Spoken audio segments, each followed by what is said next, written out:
everyone, welcome back to my channel. So for today's video, I'm kind of doing something a little different. I'm basically just gonna talk to you, I guess. I don't know. I just want to talk about something that I have been experimenting with for the past month now, and I just kind of wanted to make this video to hold myself accountable for the entire year. And if you want to do this too, we can go on this little journey together. Okay, so if you didn't know, I really like to read, and that is one of my New Year's goals, which every year I have a new reading goal. Last year it was to do 12 books in 12 months, and I crushed it. This year I am trying to do, I don't really have the amount I know yet. I just want to make sure I am adding more physical copies because I normally stick to audiobooks and then sprinkle in a couple physical copies, but I really do miss just reading a physical copy. So I did get one for Christmas. If you didn't see my Christmas haul, you can check it out wherever this little link pops up. And that's the book I'm reading right now. I already finished one audiobook, which is what we'll be talking about today. But I'm really just kind of pushing myself to read a little bit more and go out of my comfort zone and actually get physical copies. I also just love going to bookstores. Like, I don't care if you read or not, going to a bookstore is probably amazing. Love it. Nothing better. It smells great. It has great vibes. You can be there for like 5 hours and the employees would be like, oh yeah, she's just looking at books. Like, nobody looks at you weird if you're constantly going up and down aisles. But like, oh, I'm bleeding. Oh, fun. Okay. I should really get a Band-Aid. This is gushing. This is deep. All right, well, I'm just gonna let that simmer down there and might lose blood. If you see me like start going blue, just don't panic. I'm sure if this video is up, I made it alive somehow. Anyway, what was I talking about? Bookstores. Yes, I'm the kind of person that like, I'm so scatterbrained, so I'll like go down one aisle of the store, then go down another, and then I forget I want to go back to that aisle, so I end up staying forever in Target for no reason, just going up and down aisles, and I feel like I get weird looks. But when you're at a bookstore, that doesn't happen. Like, everybody there is gonna be there for hours. Like, they have a coffee shop in there for a reason. Like, love bookstores, love libraries, big fan. So that's also kind of why I want to read more physical copies, because I want more excuses to go to the bookstore. So the first book of 2020 that I already finished, it was an audiobook, but it was called The Year of Less by Cait Flanders. It's literally called The Year of Less: How I Stopped Shopping, Gave Away My Belongings, and Discovered Life is Worth More Than Anything You Can Buy in a Store. So this book has been on my reading list for a while now, but I never really picked it up. I never really thought I was the type of person that needed this book. I didn't think I was an overspender. I didn't think I had like an addiction to shopping. I didn't think I was a Trisha Paytas. Okay, you guys, truth be told, I didn't think I fell into that category. And to an extent, I still don't think I fit into it at that extreme, but it made me take a step back and really look at my stuff and be like,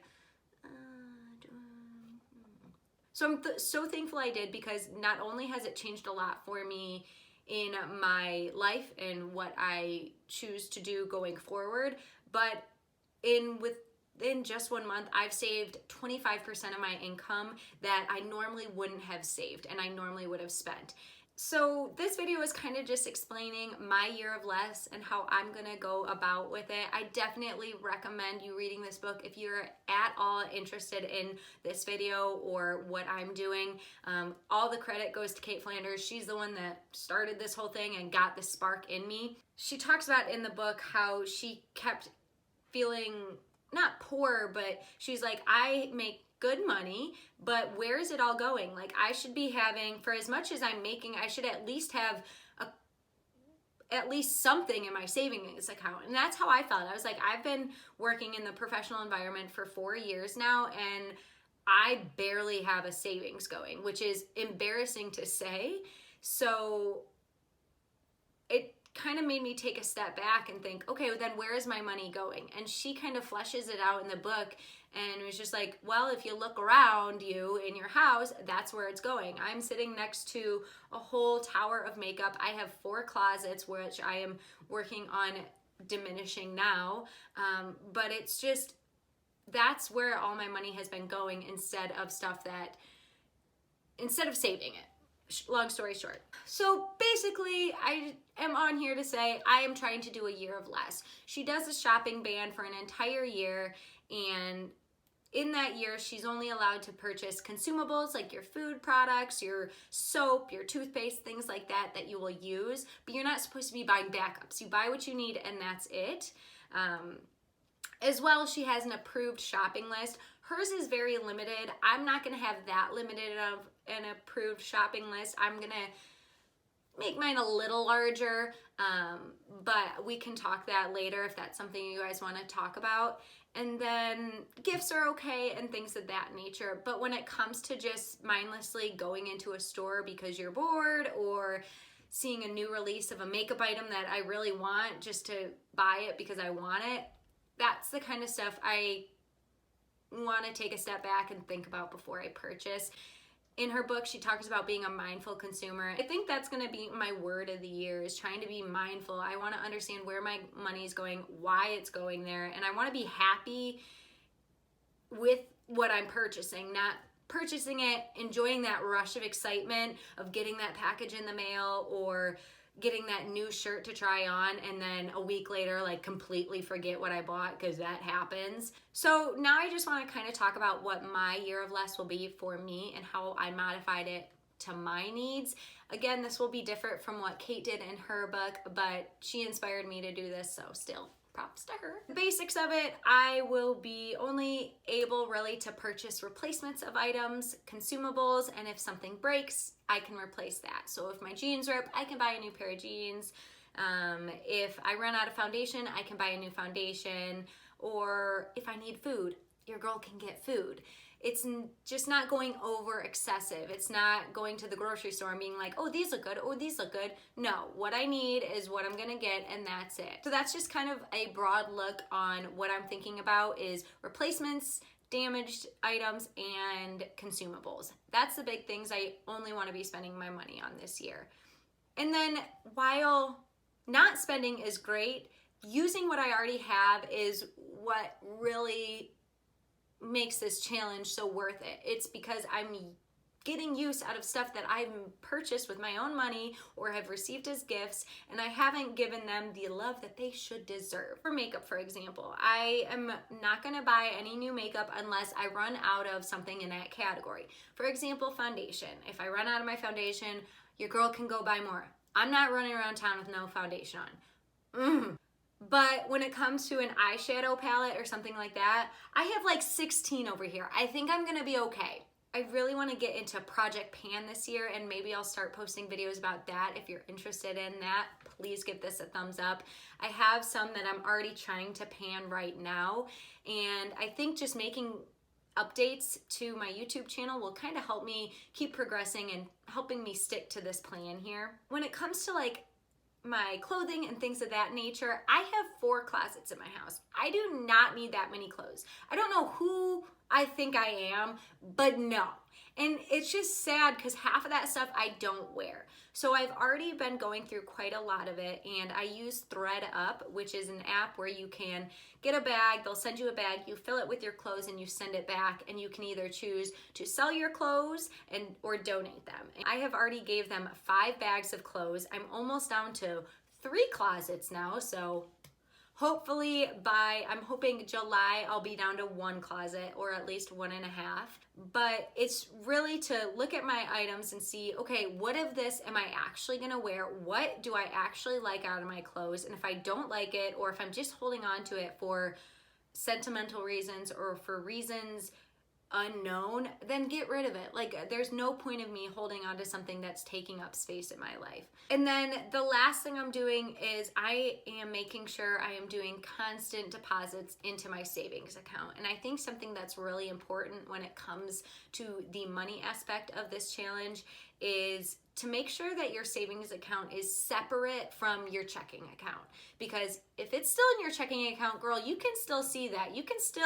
I can still see that number, and that just tempts me way too much. So to have a completely different bank take control of your savings account, I think is the smartest way to do it.